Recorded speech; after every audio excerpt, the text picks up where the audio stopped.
우리 마음에 기쁨과 감사를 주어다 줍니다. 우리가 살아가는 동안 사람들은 우리를 늘 실망시키기도 하고 사람들의 사랑은 변하기도 하지만 하나님의 사랑은 한 번도 변하지가 않고 하나님은 우리를 절대로 실망시키지 않고 언제나 한결같은 사랑으로 우리를 대해 주십니다. 하나님이 사랑이시라고 하는 사실, 그리고 하나님이 우리를 사랑하신다고 하는 사실은 우리에게 있어서는 너무나 기쁘고 감사한 일이 아닐 수가 없죠. 하나님은 우리를 어떠한 형편 가운데서도 사랑하십니다. 오늘 본문 말씀에 보면 음행 중에 있었던 여인을 끌고 와가지고 예수님을 시험하는 것은, 이것은 예수님의 사랑에 대한 시험이라고도 말을 할 수가 있습니다. 평상시에 예수님은 사람들을 사랑해서 선한 일을 행하시고 주로 병자들을 고쳐주시고 하나님의 귀한 말씀을 전하시고, 그리고 그의 행실 또한 사람들이 보기에 너무나 선한 것들밖에 없었죠. 그런데 그것에 대한 시험으로 서기관과 바리새인들은 예수님을 잡을 목적을 가지고, 예수 당신이 지금까지 그렇게 사람들에게 사랑을 가르쳤고 사랑으로 선한 일을 행했는데 이번에도 그렇게 하겠는가? 그러면서 예수님이 평상시에 가르침대로 한다면 음행 중에 끌고 온 여인을 틀림없이 사랑하라고 말할 텐데, 그러면 그것이 율법의 저촉이 될 것이다 라는 것이죠. 그래서 이 서기관과 바리새인들은 지금 예수님을 이 사랑의 관점에서 시험하고 있다라고 말을 할 수가 있습니다. 예수님은 자신이 어떤 위협을 받는다 할지라도, 어떤 어려운 상황 속에서도 사람들을 사랑하셨습니다. 음행 중에 있는 여인을 끌고 온 서기관과 바리새인들은 그들에게서 자비라고 하는 것은 찾을 수가 없습니다. 아마 이 여인은 질질 끌려와가지고 옷도 제대로 갖춰 입지 못했을 것입니다. 그래서 이 사람들은 예수님을 잡을 수만 있다면 얼마든지 이 여자를 희생시킬 수가 있는 것이죠. 예수님이 만약에 모세의 율법에 근거해서 돌로 치라 그러면 이 사람들은 얼마든지 돌로 칠 수 있는 사람들입니다. 돌로 치고 여인을 죽이고 나서 예수가 돌로 치라고 했다. 저 사람이 사랑의 사람이 맞냐? 저 사람이 그렇게 평상시에 사랑을 외치고 선한 일을 행했지만 이 자가 바로 이 여인을 돌로 치라고 했던 사람이다. 자기들이 돌로 쳐서 여인을 죽이고 나서도 모든 책임을 예수님께 씌울 수 있는 사람인 것이죠. 이 사람들은 자기들의 목적, 예수님을 찾기 위한, 예수님을 죽이기 위한 목적을 가지고 여인을 잔혹하게 이용하고 있습니다. 이 여인의 목숨은 바람 앞에 등불과 같습니다. 부는 바람 앞에 촛불과 같이 지금 위태롭기 짝이 없는 것이죠. 과연 예수님은 지금 이렇게 공격을 받고 있는 상황에서도 이 여인을 사랑으로 품어주실 수 있는가? 예수님은 이 여인을 잘 이해하셨습니다. 지금 이 여인이 어떤 비참한 상황에 처해 있는지를 잘 아셨습니다. 그리고 그녀를 사랑하셔서 정죄하려고 하는 사람들의 그 무서운 위협 앞에서 그녀를 사랑으로 품어주시고 구해주셨습니다. 너희 중에 죄 없는 자가 먼저 돌로 치라 라고 하는 말씀으로 사람들의 마음에 양심의 가책을 일깨우셨습니다. 양심의 가책을 받은 사람들이 다 이제 정죄하던 자리에서부터 하나씩 하나씩 돌아가기 시작했습니다. 여러분, 하나님이 우리를 사랑하시는 그 사랑은 우리의 허물과 죄를 덮어주시는 것으로 나타납니다. 베드로전서 4장 8절 말씀에, 베드로전서 4장 8절, 사랑은 허다한 죄를 덮느니라. 사랑은 허다한 죄를 덮는다 말씀했습니다. 잠언 10장 12절 말씀에도 사랑은 모든 허물을 가리느니라. 사랑은 모든 허물을 가린다고 했습니다. 제가 청년부에서 신앙생활을 할 때 우리 청년부 중에 이대 다니던 학생이 있었습니다. 그 어머니가 하루는 딸을 기다리는데 딸이 집에 들어오질 않습니다. 밤이 됐는데도 집에 들어오지 않습니다. 그때는 참 밤에 돌아다닌다고 하는 것이 위험할 때였었죠. 딸이 돌아오지 않으니까 엄마는 걱정이 많이 됐습니다. 그날 끝내 딸이 돌아오질 않았습니다. 나중에 엄마가 수소문하고 애가 타는 가운데 딸을 찾는데 딸의 소식을 듣습니다. 학교에서 시험이 있었는데 이 딸이 그만 부정행위를 하다가 교수님에게 적발이 돼가지고 학교에서 행정 조치를 받게 되었다는 것입니다. 딸은 엄마를 볼 면목이 없었습니다. 그래서 집에 들어오지 못하고 친구 집에 또 여기저기 다니면서 그렇게 날들을 보내고 있습니다. 엄마는 마음이 너무나 탑니다. 며칠 후에 학교에서 교수한테서 전화가 왔는데 딸을 막 고발을 하듯이 얘기를 합니다. 실망하셨죠? 딸이 그렇게 해서 그런 행동을 해가지고 충격받으셨죠? 엄마는 이 교수가 하는 말이 하나도 마음에 들어오질 않습니다. 그저 집 나간 딸이 걱정될 뿐입니다. 그리고 수소문을 하면서 딸이 들어오기만을 간절히 기다리고 있는데 드디어 어느 날 딸이 집으로 들어옵니다. 컴컴한 저녁이었는데 딸이 가까이 들어오고 있을 때 엄마가 그 딸에게 다가가가지고 아무 말도 하지 않고 딸을 그렇게 따뜻하게 안아주었습니다. 딸이 흐느껴 울기 시작했습니다. 그리고 점차 그 흐느껴 우는 것이 커졌습니다. 엄마는 끝내 아무 말도 하지 않고 딸을 데리고 집으로 돌아왔습니다. 그리고 그날 이후로 딸은 학교에서 그런 일을 절대로 하지 않았습니다. 그리고 교회에서도 열심히 봉사활동을 했고 대학에서는 기독 서클에 들어가가지고 얼마 지나서 회장까지 지냈습니다.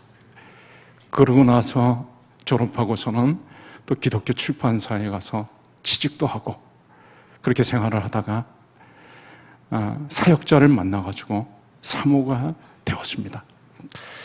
여러분, 하나님의 사랑은 우리의 큰 허물과 죄를 덮어주시는 것으로 나타납니다. 예수님은 이 음행한 여인, 사람들 앞에 서 있는 이 여인을 향해 사람들의 양심의 가책을 받고 하나씩 돌아갔을 때 예수님이 말씀하십니다. 나도 너를 정죄하지 않는다. 나도 너를 정죄하지 않는다. 예수님은 그 사람의 허물, 죄를 덮어주십니다. 삭개오가 매국노 짓을 하면서 동족에게서 세금을 많이 걷어가지고 로마 정부에다 바치는 그런 일을 했습니다. 사람들은 손가락질했지만 예수님께서는 삭개오에게 먼저 다가가셔가지고 나무에 올라와서 예수님을 바라보고 있는 삭개오를 바라보시면서 삭개오야 내려와라. 삭개오야 내려오너라. 내가 오늘 너희 집에 가서 유해해야겠다. 사람들로부터 손가락질 당하는 삭개오를 품어주시고 그 집에 친히 들어가셔서 같이 먹고 마시면서 생활을 하셨습니다. 예수님은 당시에 손가락질 당하던 세리와 창기들을 품어주시고 그들의 친구라 불릴 정도로 가까운 관계를 가지셨습니다. 여러분, 하나님은 우리를 사랑하시기 때문에 우리의 큰 허물과 죄를 다 덮어주십니다. 아담과 하와가 그만 하나님이 먹지 말라고 한 선악과를 따먹고 이제 죄를 자각하게 되면서 부끄러워했습니다.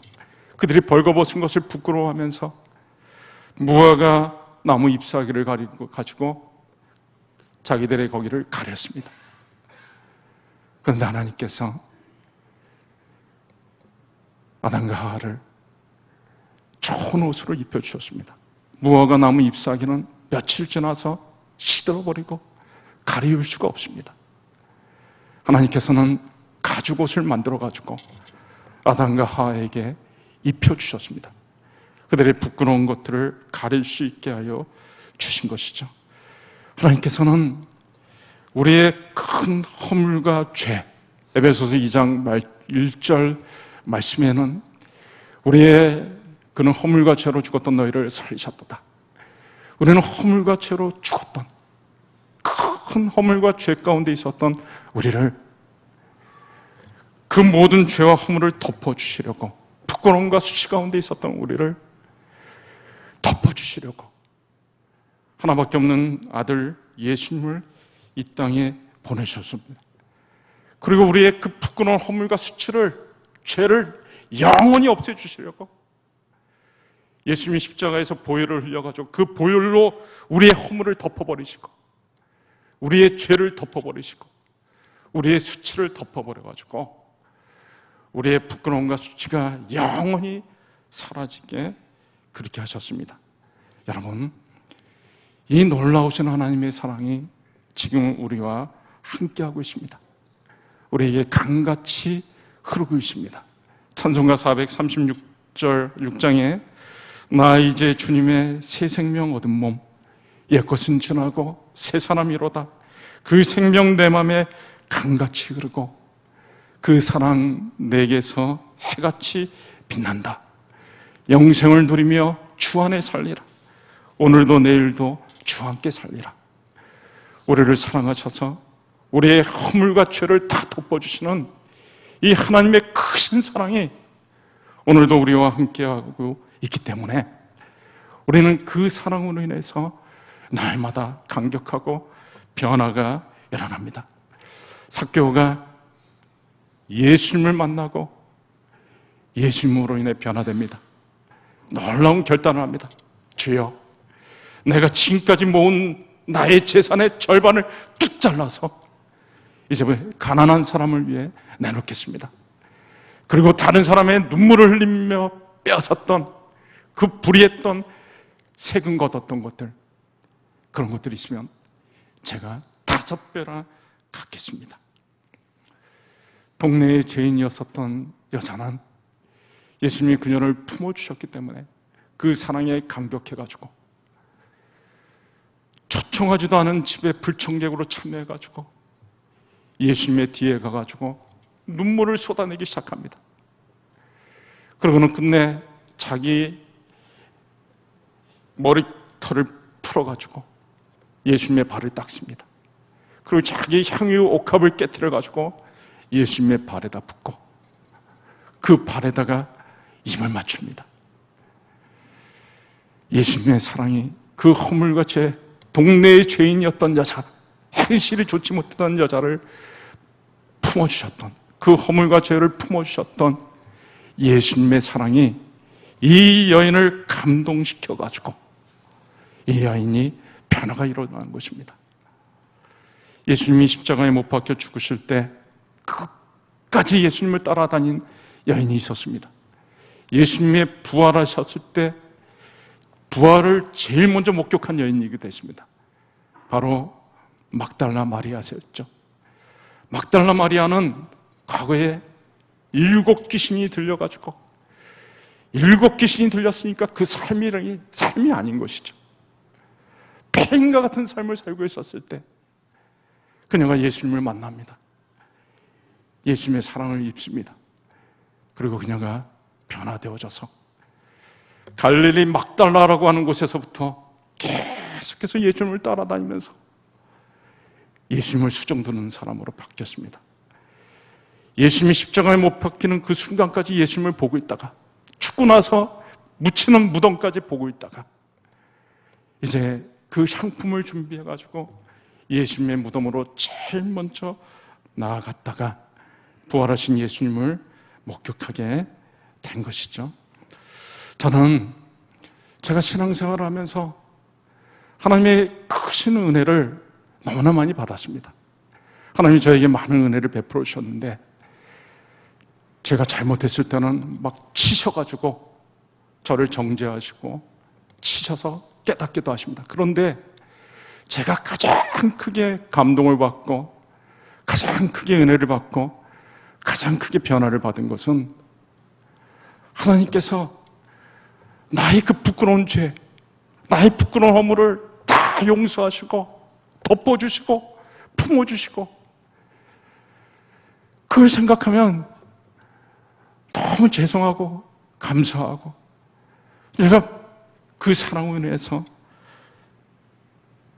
변하지 않을 수가 없는 것이죠.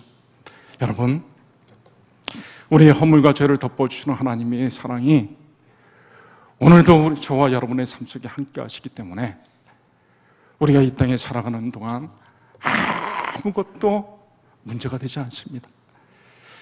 아주 오래전에 일본 오사카에 있었던 성도가 간증하는 것이 있었습니다.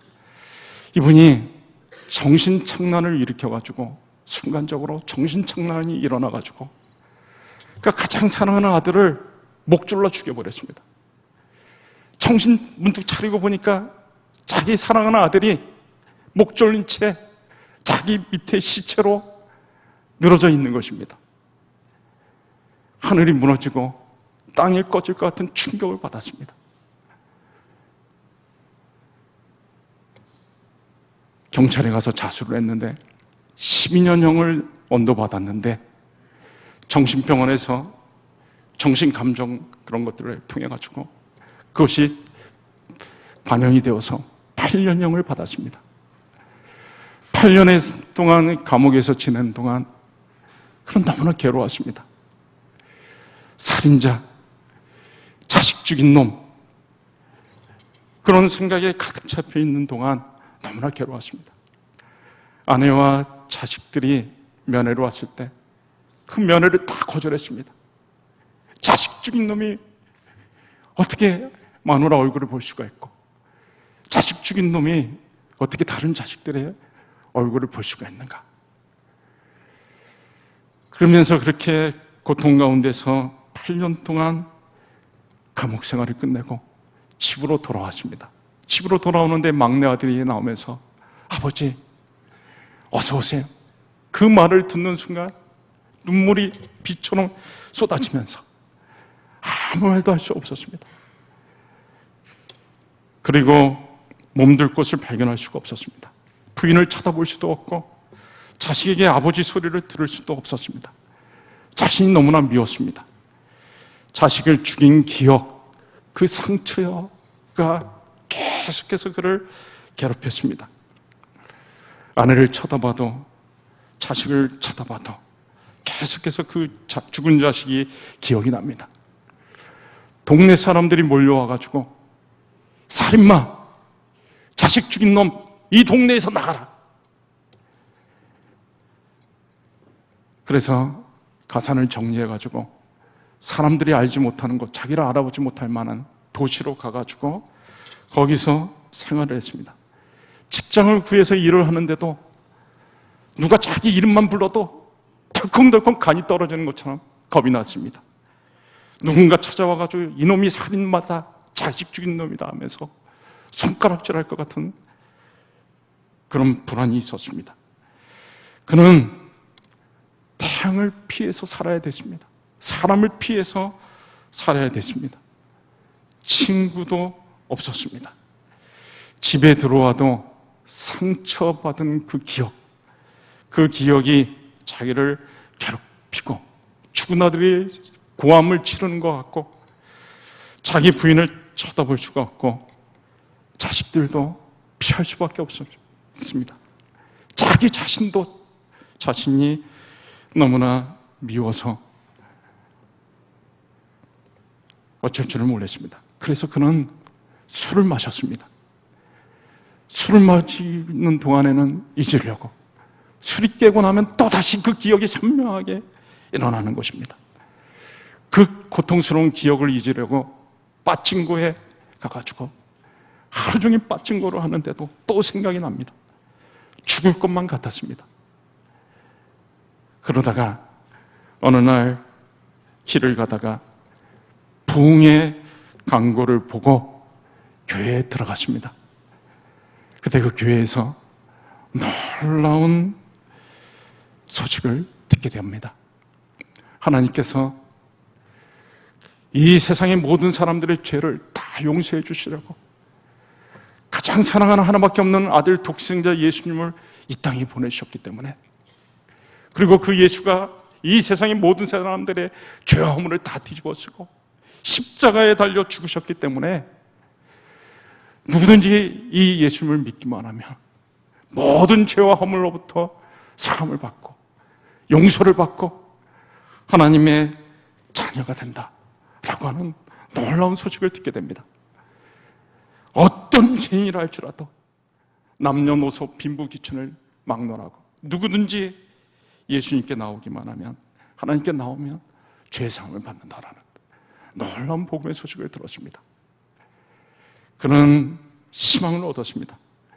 그리고 바로 하나님 앞에 나아갔습니다.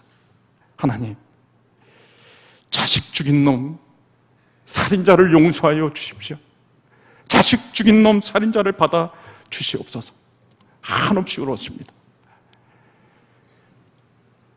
예수님께서 그를 만져주셨습니다. 그에게 치유가 일어났습니다. 죄를 용서해 주셨을 뿐만 아니라 상처까지 치유를 받고, 그가 하나님께서 자기를 받아주셨다, 이제는 자기가 하나님의 아들이 되었다는 마음이 들고 마음의 평화가 찾아왔습니다. 그는 교회에 나가서 신앙생활을 할 수가 있게 되었고, 그리고 그가 새 사람으로 점점 변하기 시작했습니다. 그는 집에 가가지고 아내를 껴안고 자기가 지은 죄를 용서해달라고 기도할 수 있었습니다. 멀리 했던 자식들을 이제 다시 안을 수가 있게 되었습니다. 그는 기쁨으로 고함을 치렀고 쳤고, 그리고 이제는 다른 사람들과도 교류를 할 수 있게 되었습니다. 그리고 열심히 일해서 집도 사고 아름다운 집도 갖게 되었고 사업체도 갖게 돼서 조그만 회사의 사장이 되었습니다. 그의 삶이 완전히 바뀌어진 것이죠. 여러분, 우리 하나님의 사랑이 우리와 함께 하면은 아무것도 문제가 되지 않습니다. 저는 가끔 교회에서 여러 가지 교회에 막 문제가 있다고 얘기하는 사람들이 얘기를 종종 듣습니다. 그래서 무슨 문제가 그렇게 많나 하고서 그분 얘기를 듣다 보면 제가 생각하기에는 아무 문제가 없는 거예요. 근데 그분 입장에서는 굉장히 문제가 많다고 그러는 거예요. 그럼 저는 참 당황스럽습니다. 제가 보기에는 하나도 문제가 아닌데 이분은 문제가 많다고 하니까. 그래서 나도 이걸 문제라고 생각해야 되는 건가? 근데 지금 가만히 생각해 보면요, 사실 별 문제가 안 됩니다. 사람들이 모여서 있다 보면은 여러 가지 일이 있을 수가 있는 것이죠. 내가 문제로 생각하면 문제가 되는 것이고, 문제로 생각하지 않으면 문제가 되지 않습니다. 제가 기도해도 이건 문제가 된다고 생각이 되지가 않고, 문제로 생각하지 않으니까 저에게는 문제가 되지 않는 것이죠. 전능하신 하나님이 우리 교회에 함께 하시고 우리 교회를 돌봐주시는데 뭐가 문제가 되겠습니까? 어떤 분은 교회 재정에 대해서 얘기를 하면서 마치 문제가 많은 것처럼 얘기하는 분도 있습니다. 그런데 보세요, 여러분. 예수님께서 말씀하셨죠. 까마귀를 생각하여 봐라. 심지도 않고 거두지도 않고 창고도 없지만 하나님이 까마귀를 잘 길러주시지 않냐? 백합화를 생각해봐라.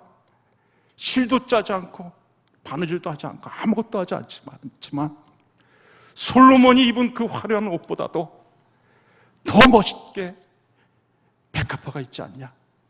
그러면서 예수님이 말씀하십니다. 하물며 너희일까 뭐냐? 너희가 까마귀보다 못하겠냐? 백합화보다도 못하겠냐? 믿음이 적은 자들아, 왜 걱정하느냐? 정말 우리 교회에 필요한 것들이 있으면, 우리의 생활 속에 필요한 것들이 있으면 하나님은 모든 것의 주인이 되시고 온 우주의 주인이 되시는 하나님께서 우리에게 필요한 것들을 주시지 않겠습니까? 그런데 자꾸 걱정하고 문제가 있다고 하는 것은 이건 하나님을 능멸하는 것과 같은 것입니다. 여러분 한번 생각해 보세요. 여러분이 자녀를 키우는데 5살 난 자식이 이거 어떻게 먹을까? 내가 어떻게 입을까? 맨날 이런 것만 걱정한다 그러면은 그 부모 입장에서는 어떻습니까? 이 어린 자식이 부모를 무시하는 거예요. 우리가 맨날 돈 걱정하고 무엇을 먹을까, 무엇을 입을까, 물질에 대한 걱정 가운데 산다 그러면 이거는 우리를 사랑하시는 전능하신 하나님을 우리가 멸시하는 것과 같은 것입니다. 설사 진짜 먹을 것이 없어가지고 굶어 죽어도 그것도 문제가 되지 않습니다. 여러분 부자와 나사로 얘기 잘 아시죠? 나사로는 거지같이 살다가 죽었습니다. 그런데 나사로가 천국에 갔습니다. 이 아버지 아브라함의 품에 안겼다라고 하는 것은 천국에 대한 의미로 얘기할 수가 있죠. 부자는 지옥에 갔습니다. 불구덩이 속에 들어갔습니다. 여러분 누가 문제입니까? 나사로는 아무 문제가 되지 않아요. 죽고 나서 비록 고생했다 할지라도 천국에 직행했으니까. 문제는 지옥에 들어간 부자가 문제인 것이죠. 여러분, 문제는 내가 문제라고 생각하면 문제가 되는 것이고, 내가 문제가 아니라고 생각하면 문제가 되지 않는 것입니다. 내가 문제 삼으면 문제가 되는 것이고, 내가 문제 삼지 않으면 문제가 되지 않는 것입니다. 이제 말씀을 맺겠습니다. 하나님은 저와 여러분을 어떤 형편에서도 사랑하십니다. 그리고 하나님은 우리의 모든 허물과 죄를 덮어주셨습니다. 그리고 그 사랑이 지금 우리와 함께하고 있습니다. 앞으로도 계속 지속될 것입니다. 아무것도 문제가 되지 않습니다. 저와 여러분이 언제나 이 사랑 붙잡고 하루하루를 살아서 늘 기쁨과 감사와 감격 가운데 행복한 신앙생활을 영위하실 수 있기를 주의 이름으로 축원합니다. 네, 이 시간에 우리 같이 한번 말씀 붙잡고 기도할 때 우리가 하나님의 사랑을 붙잡고 이 시간에 한 1, 2분 정도 같이 간절히 기도하기를 원합니다. 우리의 큰 허물과 죄, 부끄럽고 수치스러운 것들을 다 가려주시라고 독생자 예수 그리스도를 우리의 아낌없이 보내주신 하나님의 그 놀라우신 사랑이 오늘도 우리와 함께하고 있기 때문에 우리가 이 세상에 살아가는 동안 아무것도 문제가 되지 않습니다. 이 사랑 붙잡고 하루하루를 기쁨과 감격 가운데 살아가는 저희가 되게 하옵소서. 같이 기도하겠습니다.